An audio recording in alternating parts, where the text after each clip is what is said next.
Nagbigay ng pahayag ang isang Chinese official ukol sa pagkakaaresto ng mga Philippine nationals sa China, bunsod ng umano'y pang-espiya ng mga ito. Ang buong detalye ng balita mula kay Crezeline Catarong.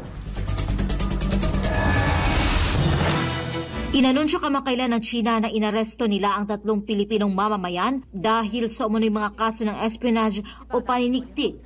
Ayon kay Guo Jiakun, tagapagsalita ng Chinese Ministry of Foreign Affairs, inilahad ng mga otoridad ng bansa ang mga detalye ukol sa mga akusasyong espionage na isinagawa ng mga Pilipinong ito sa loob ng China. Sinabi ni Guo na ang mga kaso ay mahigpit na pangangasiwaan ng hudikatura at iba pang mga kaugnay na ahensya ng kanilang gobyerno alinsunod sa batas ng China, habang tinitiyak nila ang proteksyon ng mga legal na karapatan ng mga nasasangkot. Kaugnay dito, pinuna ni Guo ang Pilipinas na ayon sa kanya ay nag-imbento ng isang serye ng mga pekeng kaso ng Chinese spies. Tinawag niya itong isang tipikal na aksyon ng stigmatization at politicization na nakabatay sa pagpapalagay ng pagkakasala ng walang malinaw na ebidensya. Nagpahayag ng mariing pagtutol ang China laban sa mga paratang na ito at naghain na rin ng ilang mga protesta laban sa Pilipinas. Dagdag ni Guo, hinihikayat ng China ang Pilipinas na itigil na ang pagpapakalat ng maling impormasyon at mga akusasyon. Sabay iminungkahi na dapat ayusin ang patas at alinsunod sa batas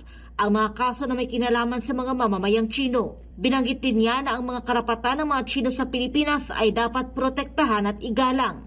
Ang insidenteng ito ay nagdulot ng dagdag na tensyon sa relasyon ng Pilipinas at China, lalo na sa gitna ng mga patuloy na hidwaan sa mga isyu ng teritoryo at pambansang seguridad. Samantala, ikinaalarma ng National Security Council ang pagkakaaresto sa 3 Pilipino sa China matapos akusahang espiya umano ang mga ito sa naturang bansa.